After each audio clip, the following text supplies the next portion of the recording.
Salut la compagnie, on arrive à notre dossier de chimie. J'espère que vous l'avez tous reçu par la poste et que vous pourrez le prendre pour travailler cette leçon. Tout de suite, ici, on va regarder un petit peu les règles de laboratoire. Évidemment, on essaye d'éviter d'avoir ses affaires en classe, des écharpes. Et évidemment, les cheveux doivent être attachés. On ne sait jamais, on utilise du feu, des choses, des produits pour toucher les cheveux. Il va falloir se déplacer comme il faut dans la salle, ranger ses affaires. Des choses ne doivent pas traîner toujours dans un labo de sciences. Ne touchez aucun produit ou matériel sans l'indication de l'enseignant. On ne sait jamais ce qu'on touche, ce que ça pourrait donner. Certains produits peuvent être toxiques, il faut les manipuler avec précaution. On ne boit pas, on ne mange pas, on ne sait jamais ce qui peut se trouver dans la salle et que certains aliments puissent être en contact avec des choses toxiques. Il ne faut pas goûter les produits ni reconnaître un gaz par son odeur. On pourrait se brûler l'intérieur des parois nasales ou les poumons, voire avec un acide très fort. Et comme d'habitude, on range le matériel et on se lave toujours les mains avec du savon avant de sortir de la classe. Qu'est-ce qu'on fait si on renverse certaines choses? On doit savoir qu'il y a deux types de produits, des acides et des bases. Les acides, vous les connaissez. C'est l'acide citrique qu'il y a dans le citron. Mais il n'est pas très fort. On a aussi l'acide acétique, le vinaigre, qui n'est pas très fort. Certaines bases, c'est moins courant, mais on utilise par exemple de la soude, de la lessive de soude quand on fait de la peinture. On doit nettoyer les murs avec.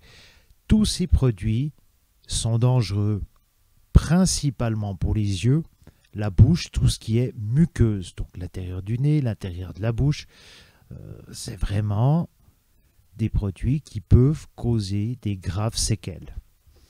Ainsi, selon les produits, on met des gants, on met des lunettes et on ne met pas de produits à la bouche. Quand on ouvre une bouteille, on prend le liquide dont on a besoin et on referme immédiatement le bouchon. Comme ça, si la bouteille se renverse, au moins tout le produit n'est pas renversé. Chaque fois, les bons réflexes, si le produit est renversé sur les mains, c'est rincer avec l'eau du robinet. Si c'est sur les vêtements, on enlève rapidement ces vêtements et on le passe sous l'eau du robinet. Si c'est renversé sur la table, on met des gants. Attention, ça dépend le produit. On rince avec de l'eau et on nettoie. Ici, règle plus courante. Si on avale un produit, on n'essaie pas de le faire vomir. Parfois, on dit que c'est bien de le faire ou pas. Avant de faire quoi que ce soit, c'est appeler le centre antipoison. Ne pas boire, ne pas rincer la bouche. Certains disent qu'il faut boire du lait, etc. Ce sont des bêtises, on peut s'abîmer beaucoup plus. Le centre antipoison, le 145, est important. Vous pouvez appeler à n'importe quelle heure du jour et de la nuit et vous aurez un professionnel qui pourra vous renseigner sur la manière d'agir. Dans les yeux, on fera une petite démonstration quand vous serez de retour en classe. Il y a une giclette pour les yeux. Si on se met un acide dans un œil, on rince pendant bien 15 minutes et après on va voir un médecin, un ophtalmologue pour vérifier qu'il n'y ait pas de séquelles. Mais la première des choses est de rincer le produit qu'il pourrait y avoir dans l'œil. Ça, c'est la règle. On nettoie avec de l'eau. Quand on ne sait pas, on demande au prof. Et le prof, il pourra vous dire ça tu peux faire, ça tu peux pas faire et on écoute bien. Ce chapitre peut être dangereux, mais c'est la même chose avec les produits de nettoyage pour les petits-enfants. On fait toujours attention de ne pas les laisser à hauteur. On sait qu'il y a des bouchons de sécurité qui ne peuvent pas s'ouvrir par des petits-enfants. C'est des règles de la vie courante. Pour la semaine prochaine, ici, vous allez vous occuper des pictogrammes de danger. Vous pouvez aller sur Internet ou aller dans votre aide-mémoire. Ça fait plaisir de l'utiliser. Et du coup, vous allez devoir relier les différents éléments entre eux. Ça, on corrige la semaine prochaine. Vous prendrez un petit moment pour le faire. Et de nouveau, selon les métiers que vous allez choisir ou ce que vous aurez chez vous comme produit plus tard ou que vous avez déjà maintenant, il est bien de savoir de quoi on parle et quels sont les dangers potentiels. Maintenant, vous pouvez vous munir de la page 8 de votre dossier. Il y a entre deux des expériences, nous les ferons dès que nous serons en classe. Je vous ferai une démonstration avec ceci. Et tout de suite, vous pouvez prendre la page 8 et nous attaquons sur les origines de ces atomes. Atome est issu du grec et est considéré au départ comme les éléments essentiels de la matière, une sorte de petite boule, une graine de matière qui constitue toute la matière qui nous entoure. Considérons plutôt l'atome comme une pièce de Lego.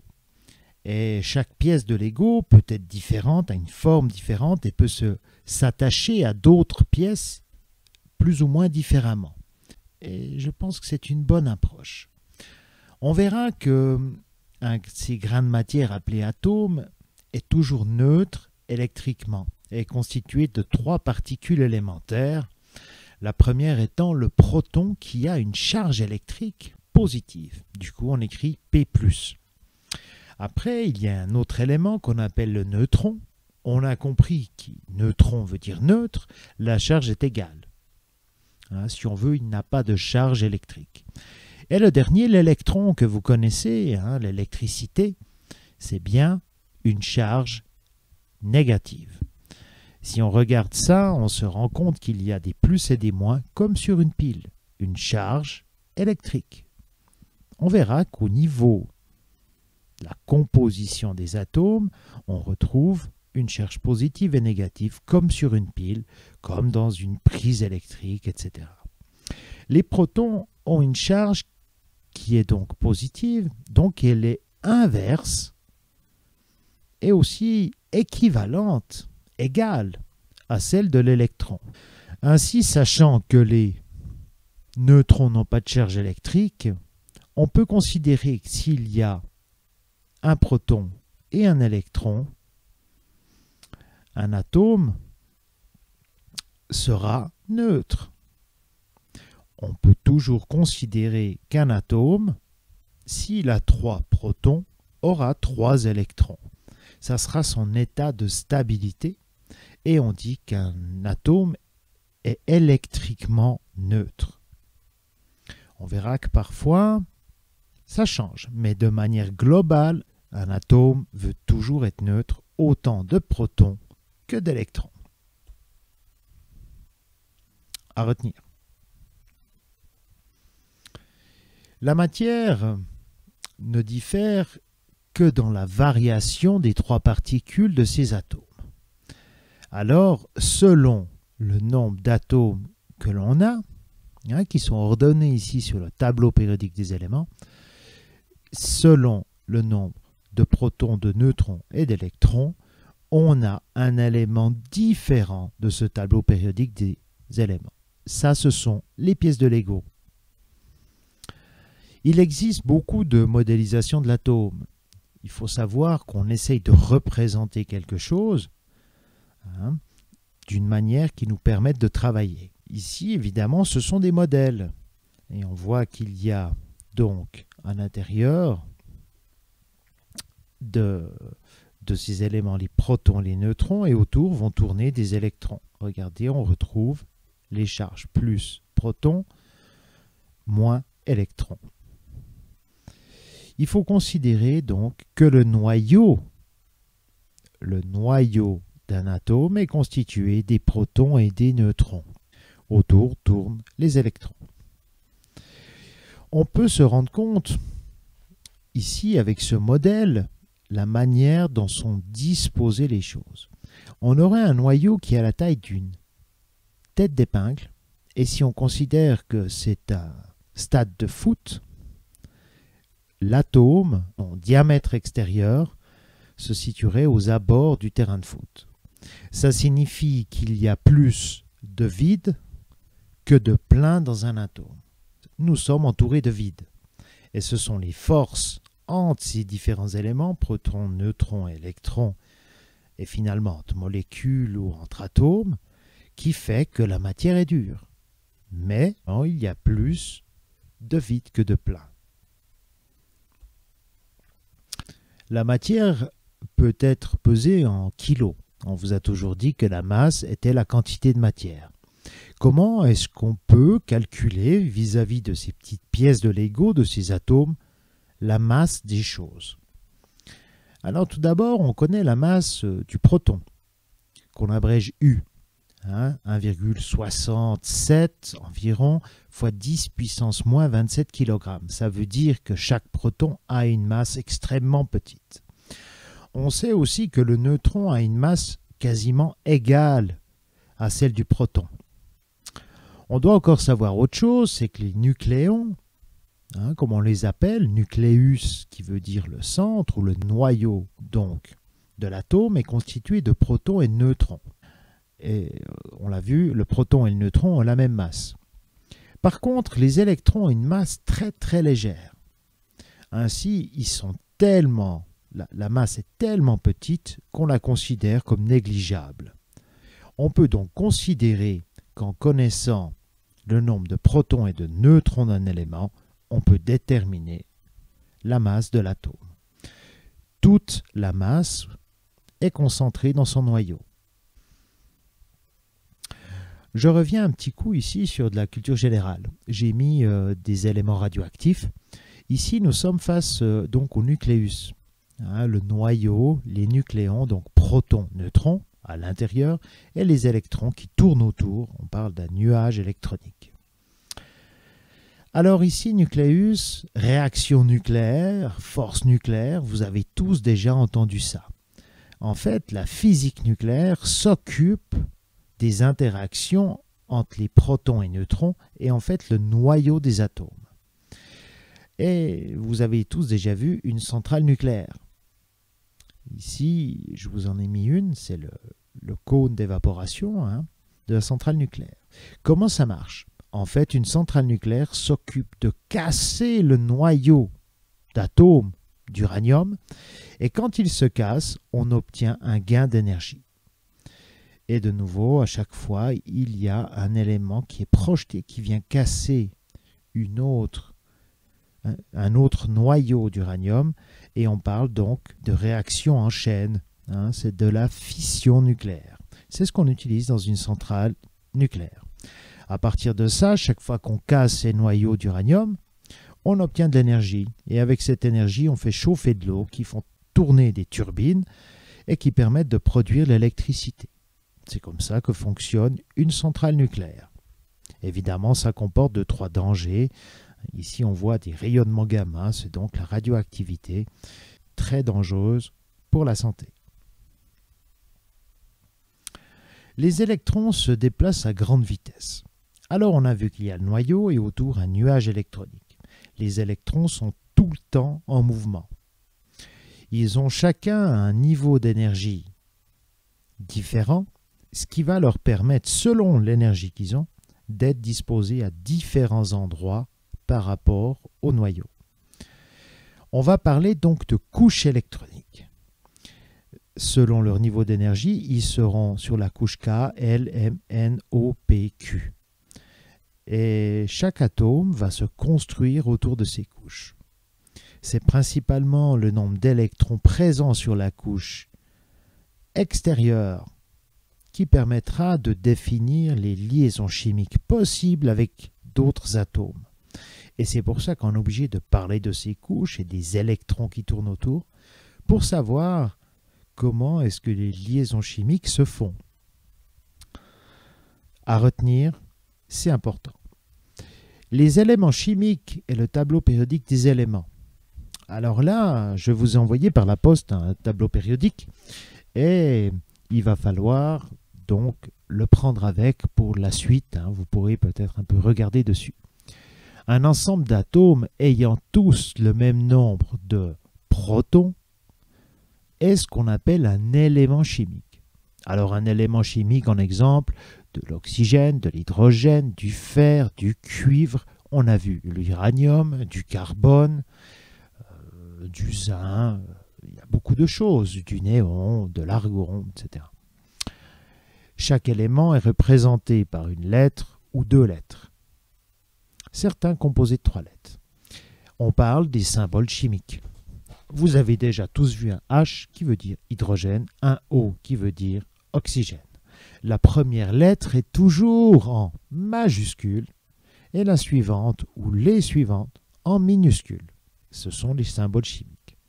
Tout de suite, vous faites une petite pause, vous sortez votre tableau périodique des éléments pour trouver les symboles ci-dessous.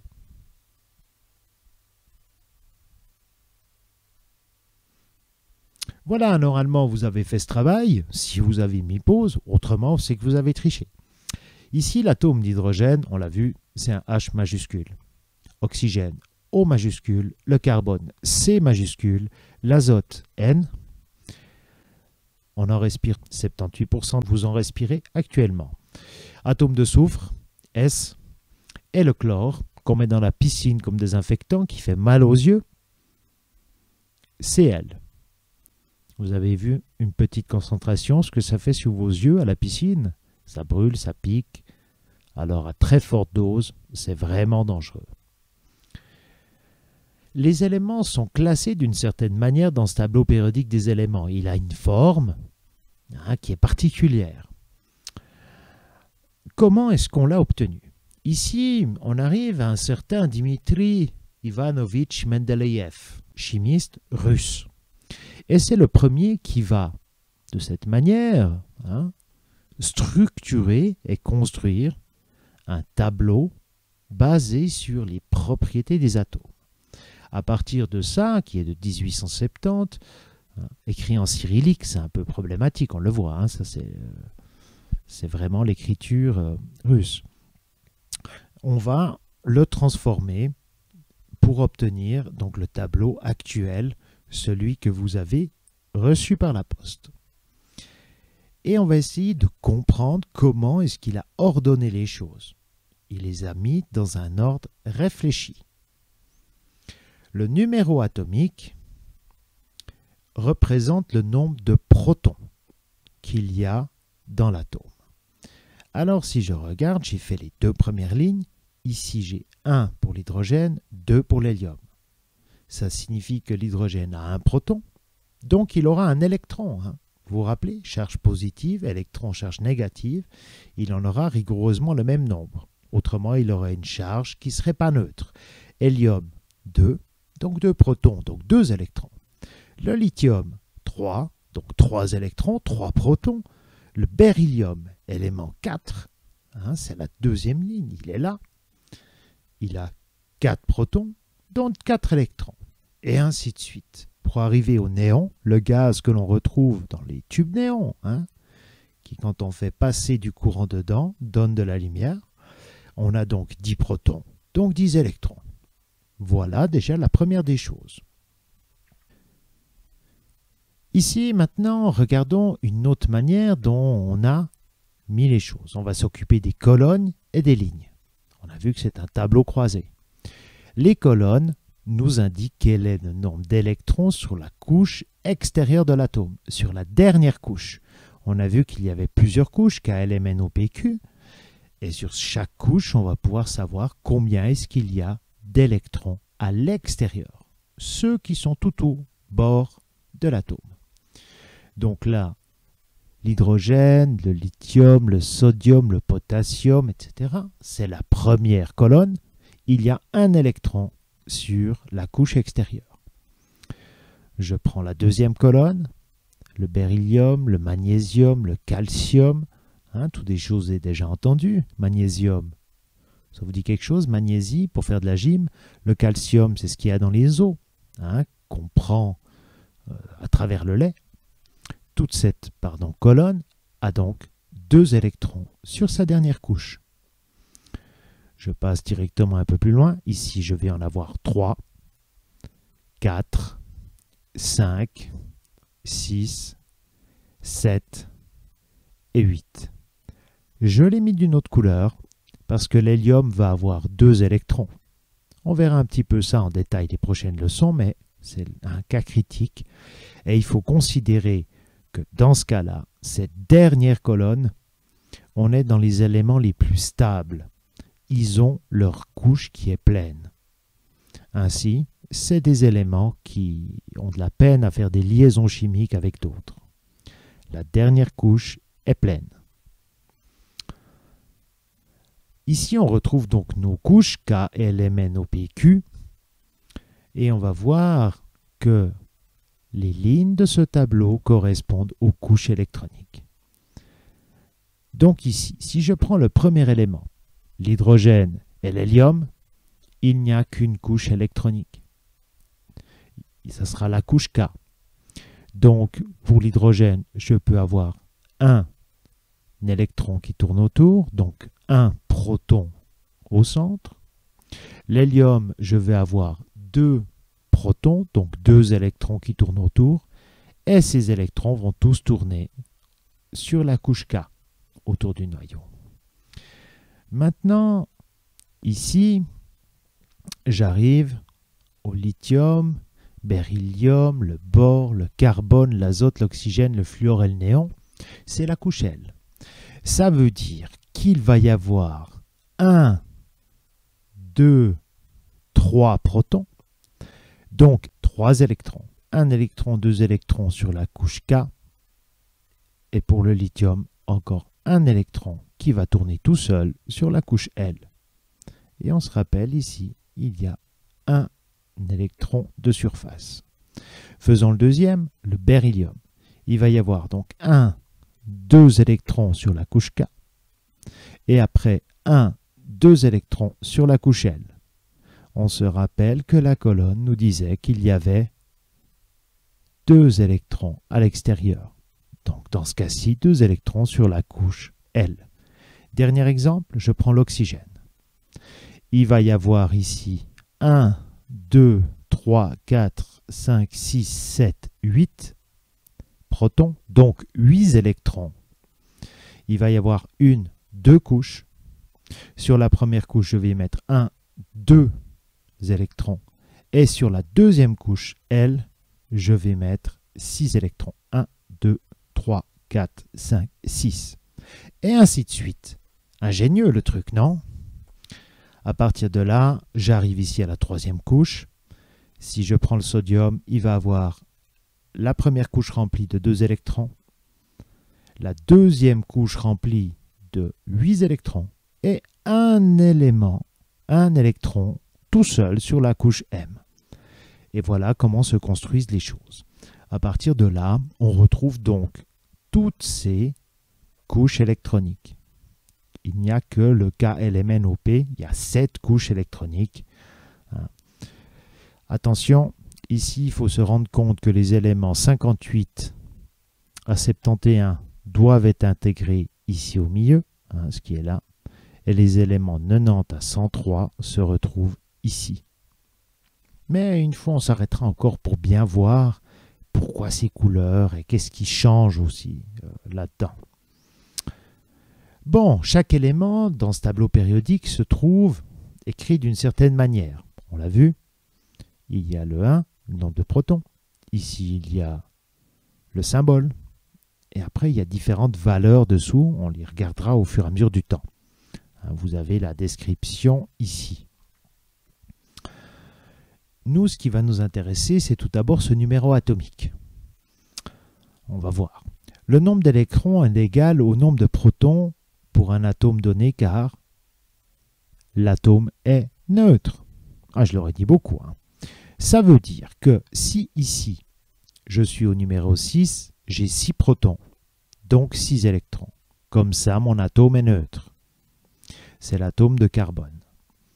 Ici, on verra ce qu'est la masse atomique relative. En fait, c'est le nombre de protons plus de neutrons.